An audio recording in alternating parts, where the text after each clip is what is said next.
Imagine this. Every single month, without lifting a finger, you receive $500 or $600 in cash or something similar to make a meaningful difference in your monthly baseline expenses. Not from a side hustle, not from clocking in at a 9 to 5, but simply from owning pieces of some of the strongest companies in the world. In today's video, I'm gonna break down 8 stocks that can consistently generate that kind of income. I'll also share bonus options if you'd rather not pick individual companies. If your goal is to create steady and passive cash flow that can supplement your income, speed up retirement, or simply give you more financial security, you're in the right place. Stick around until the end. I'm gonna show you the real math behind how much money you'd need invested to generate $600 or more per month, and a few common mistakes that investors make when they chase dividend yields the wrong way. Before we get started, make sure to hit the like button, subscribe to the channel, and make sure you don't miss any future breakdowns on building wealth step by step. Let's move into the list, starting with one of the most reliable names in consumer staples. Stock number 1 is Procter & Gamble. Ticker is PG. They've raised their dividend for 69 straight years, making it one of the most reliable dividend payers on the planet. As of April 2025, the quarterly dividend is about $1.05 per share. That kind of track record tells you that this company has prioritized rewarding shareholders for decades. Now, what makes Procter & Gamble so dependable? It's their business model. They don't sell luxury items or niche products. They sell household essentials. Think about Pampers diapers, Bounty paper towels, Tide detergent, Crest toothpaste, and Head & Shoulders shampoo. Not sponsored. These are things that families buy regardless of what the economy is doing. The company is also highly diversified across product categories like beauty, grooming, healthcare, home care, and family care. That means even if one segment slows down, the others usually pick up the slack. They're also global, with sales spread across developed and emerging markets, and that worldwide footprint creates a lot of stability. For dividend investors, this combination, essential products and global scale and consistent cash flow, makes Procter & Gamble the definition of a sleep well at night stock. It's not going to deliver explosive growth, but it's built for reliability, and reliability is exactly what you want when you're counting on dividends. If Procter & Gamble dominates consumer goods, the next company dominates finance.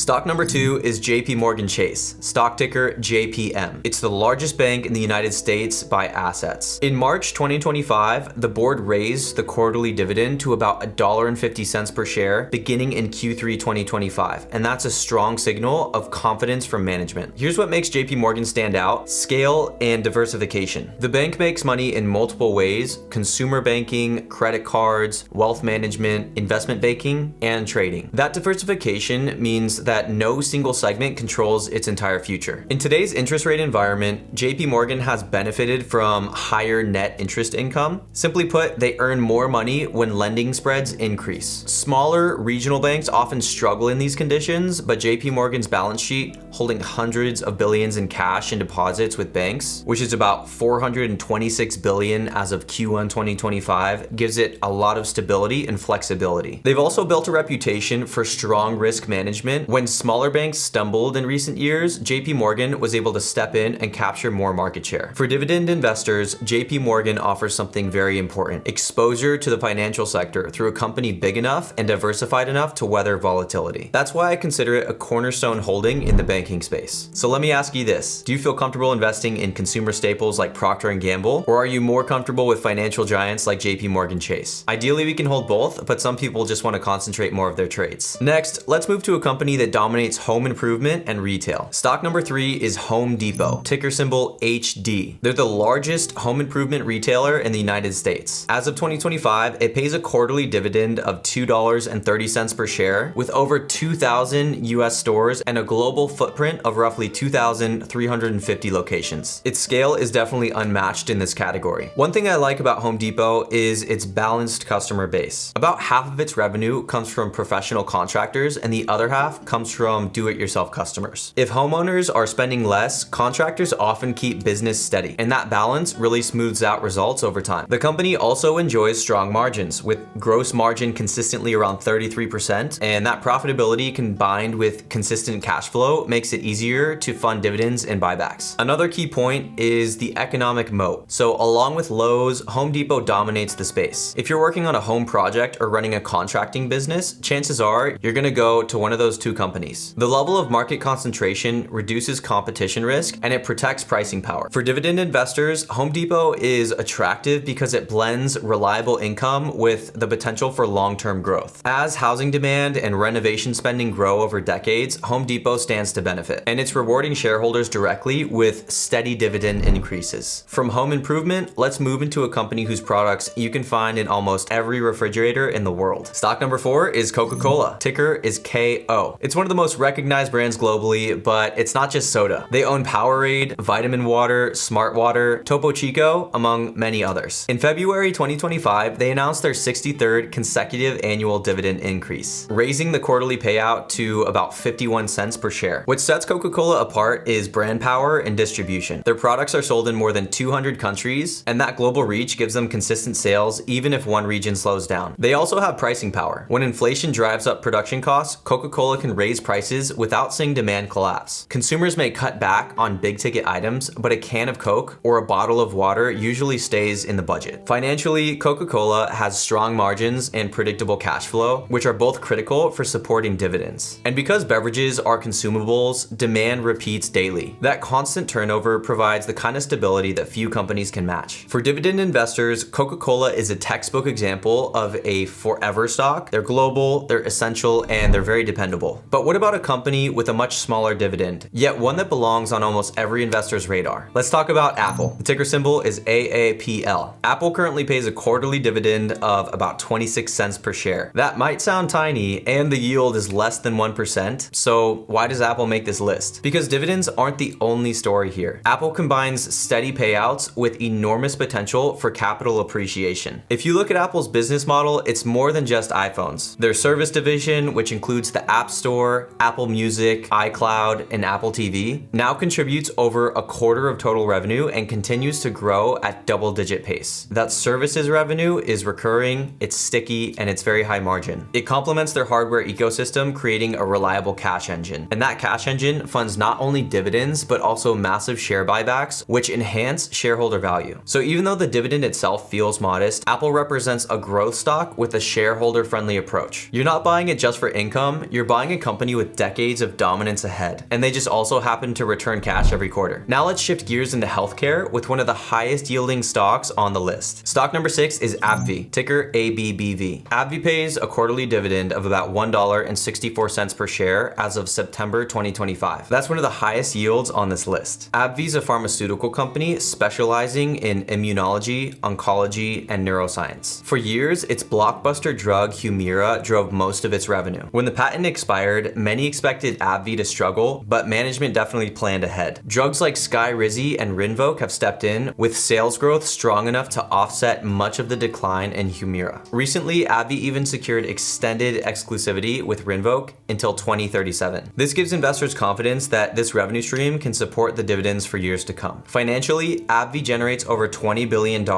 in annual operating cash flow. That kind of cash generation provides a cushion for both dividends and research spending to keep the drug pipeline moving forward. For dividend investors, AbbVie brings higher yield and healthcare diversification, but it does come with risk. Pharma depends on patents and pipelines. Still, AbbVie's management has shown they can navigate these challenges while maintaining a generous dividend. From healthcare, let's shift into pantry with a company that makes some of the most recognizable food brands in America. Stock number 7 is Kraft Heinz, ticker symbol KHC. Kraft pays a quarterly dividend of 40 cents per share. It's best known for Heinz ketchup, Kool-Aid, and A1 steak sauce. But the portfolio includes dozens of packaged food staples that show up in kitchens across the country. The appeal of Kraft Heinz is simple. People always need to eat. Whether the economy is booming or in a recession, demand for staple foods remains steady. That gives Kraft a consistent, if not high growth, revenue base. That said, Kraft isn't a crazy growth stock. Growth is limited compared to some of the other companies on this list. The dividend itself feels sustainable, but capital appreciation potential is definitely lower. For me, Kraft plays more of a supporting role in a dividend portfolio. It's a steady income generating stock that adds diversification, but not necessarily one you'd want as a top holding. If you want something broader though, you don't have to pick individual stocks. That's where an ETF like VOO comes in. So here's a little bonus ETF. Let's talk about the Vanguard S&P 500 or VOO. This is definitely for investors who want simplicity. VOO pays quarterly distributions, and as of August 2025, the trailing 12-month payout was about 6 $6.90 a share, with a 30-day SEC yield of roughly 1.16%. What makes VOO attractive is diversification. By owning one share, you effectively own a slice of 500 of the largest companies in the United States. You're capturing both the dividend income and the long-term growth of the entire index. For dividend-focused investors, the yield might seem modest compared to individual companies, but the trade-off is lower risk and broader exposure. It's a strong set it and forget it option, especially for those who want dividends without handpicking stocks. Now, if you want one more good dividend-paying company, let's talk about a healthcare leader that's been paying dividends for generations. Stock number 8 is Johnson & Johnson. Ticker symbol is JNJ. J&J has one of the most dependable dividend profiles in the market. As of 2025, the company declared a $1.30 quarterly dividend. This is extending a multi-decade streak of annual raises. For dividend investors, that kind of consistency is the anchor you want in a core holding. Here's why J&J earns a spot on this list. First, the company is built on products that people rely on in any economy. Think over-the-counter brands like Tylenol, Band-Aid, Listerine, and Aveeno. Items that households purchase repeatedly regardless of market cycles. That steady demand creates a baseline of revenue that supports predictable cash flow. Second, J&J benefits from diversification across healthcare. The company pairs consumer health staples with prescription medications and medical technologies. When one part of healthcare faces reimbursement pressure or a product cycle slows, another area often offsets it. And over long periods, that balance helps to smooth earnings and protect the dividend. Third, J&J is disciplined with its balance sheet and capital allocation, strong free cash flow, conservative leverage, and a long record of returning cash to shareholders signal management's commitment to the dividend. The company also invests consistently in research and development and tuck-in acquisitions, which supports the pipeline of future products that can drive growth while the dividend keeps compounding. Finally, J&J's role in a portfolio is clear. It's stability first. You're buying it for durable cash generation and the high probability that the dividend continues to rise over time. In a dividend strategy, that reliability helps offset the inevitable bumps from higher yield names or more cyclical businesses. This is another classic sleep well at night position that does the steady work in the background while you focus on the rest of your plan. Here's the big picture you can take away from today's list. Procter & Gamble gives you essential household products and global scale. It's there for consistency, decades of increases built on everyday demand. JPMorgan Chase adds financial strength and diversification. You gain exposure to a wide banking franchise that can handle rate cycles and market volatility better than most. Home Depot connects your portfolio to long-term trends in housing and renovation. Its balanced mix of professional and do-it-yourself demand provides resilience and strong cash flow that supports the payout. Coca-Cola brings brand power and pricing power. Global distribution plus repeat purchase behavior turns into dependable cash that flows back to shareholders. Apple offers modest dividends paired with significant long-term growth potential. They also have their services ecosystem and a sticky hardware ecosystem, making the cash returns more durable than the yield alone suggests. AbbVie introduces higher yield and healthcare diversification, and while pharma comes with pipeline risk, they have strong cash generation and growing therapies do support the dividend. Kraft Heinz plays the steady role in staples. It's less growth, but dependable demand. It's a supporting cast member that adds income and balance to the mix. Johnson & Johnson is the stabilizer, so they cover healthcare, household brands, and disciplined finances, making it a very reliable cornerstone for income that compounds. Put together, these names show how a dividend strategy isn't just about chasing the highest yield. It's about quality, consistency, and role-based construction. This paired with durable cash generators with few higher yield opportunities and layering in broad diversification with an ETF like Vanguard's S&P 500 VOO if you want a simple market-wide backbone. So here's the question almost everyone asks at the same point. How much money do you actually need invested to create a reliable dividend income stream? Let's throw out a number, $660 a month. The math itself is straightforward. If we assume an average dividend yield of about 4% across a diversified portfolio, the calculation comes down to simple multiplication. $200,000 invested at 4% generates roughly $8,000 a year in dividends. Divide that by 12 months and you're looking at around $660 a month. But here's what those numbers don't tell you. Your dividend yield varies depending on the companies that you choose. A conservative portfolio built from large, stable dividend payers might average closer to 3%. In that case, you'd need closer to $260,000 to hit the same monthly income. On the other hand, if you leaned more heavily toward higher yielding companies or certain ETFs, you might reach that cash flow target with less capital, but you could be taking on higher risk. That's why sustainability quality matters just as much as the raw percentage. It's also important to understand the role of time. Building a portfolio that throws off several $100s every single month rarely happens overnight. Most investors start with smaller contributions, maybe a few $100s each month, and they build that over years and years of investing. That's also where compounding and dividend reinvestment come in. By reinvesting those early dividends, you're steadily buying more shares, and those additional shares begin paying you dividends as well. Over a decade or more, that snowball effect becomes very powerful. Another factor to keep in mind is the account type that you're holding the companies or ETFs. Dividends held in a regular brokerage account are generally taxable in the year that you receive them. If the shares are in a tax advantaged account, like the traditional IRA or Roth IRA, the tax treatment will look very different. And remember, I'm not your financial or tax advisor, so I can't tell you what's best for your situation. That being said, it's definitely worth understanding that the type of account can affect how much income you actually get to keep. Market cycles also play a role. When stock prices fall, dividend yields on paper rise because the payout is divided by a lower price. But what really matters is whether the underlying business remains strong enough to keep paying the dividend. This is why diversification across sectors helps to protect your income stream, and if one company cuts its dividend, others can continue to deliver. Here's the key takeaway.